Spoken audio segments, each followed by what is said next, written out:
I came from a divorced family. My parents got divorced when I was 3, so just a lot of hard times and hard childhood, kind of being caught in the middle of parents growing up and kind of living in chaos. So I kind of understand where some kids are coming from when they come into my home. I have always been around kids my whole life, babysitting them, working with them at church, and always wanted to continue working with kids when I got older, and always have had that desire in my heart to want to be a mom. And since it didn't happen kind of the way normally it happens by getting married, kind of exploring like different options for that. And then I had a conversation with my really good friends, Amaris and Greg, and they were starting the process of becoming foster parents, and kind of went alongside them as they were getting their license. And I actually got to be there when they got their first foster child, Mason. So that was a really cool experience to see that happen, and just walking through the past 3 years that they've had Mason. But the timing wasn't right for me to become a foster parent. My life was kind of just really busy. I was kind of transitioning here at church to another job, and kind of had to do 2 jobs at one time. So I kind of was like, probably not the best time to become a foster parent, and kind of knew that maybe in a couple years the timing would be right. So 2 years passed, and I was having a conversation with Amaris, and she was talking to me how they just needed a lot more foster parents, and we were just kind of talking about it. And I think it was God and me just kind of saying like, okay, I think I can do it now. My life has kind of slowed down. I'm in my new position here at church, and life's not as crazy, and I think that I can do that. So I made sure I got all the paperwork done, did all the trainings, first aid, CPR. I started getting my house together, kind of getting rid of stuff, organizing things, making my foster room, which is really fun to do.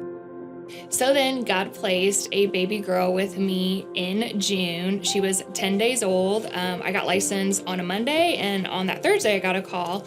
I was super excited. I remember calling Amaris right away and saying, oh my goodness, I'm gonna get a 10-day-old baby girl. Thankfully, I didn't have to do it alone. I have great family and friends who came and supported me right when I said that I wanted to become a foster parent. And I have a great work family here at church that came alongside me, helped me with whatever I needed. And also my friends are super sweet, and they threw me a shower at the beginning of August to kind of help me get stuff for the baby I had at the time and for future children. And so it was just really cool to kind of be spoiled and loved on like that. When it came time to give up baby girl, a lot of people were asking me, are you okay? Are you okay? And I kept saying, I'm okay. But sometimes I wasn't, and it's okay. It's okay to be sad. It's okay to cry. Foster care just stinks sometimes. But at the end of the day, God is still in control, and He's still in control of my story and whatever child that I have. Now I have my second placement, a little baby boy, and so it's been awesome to still see the community with my family, my friends, and my church family like come alongside of me with baby boy. I love how people have just embraced both placements that I've had and want to love on them, spoil them. Baby boy needed to come to me at the right time, and I feel like he is growing, and he's just perfect. And I feel like if he stays with me or leaves, again, I just have to trust in God that He's in control. I'm not, which I'm a huge control freak, and I want to control every situation, but I can't. And I'm learning, especially in foster care, you really have to give it to the Lord. I am doing my best to provide a safe and stable home for these children in the midst of chaos. And I am not a perfect person. I mess up every day. And to be a foster parent, you do not have to be perfect. You're going to have good days and bad days, but that's okay.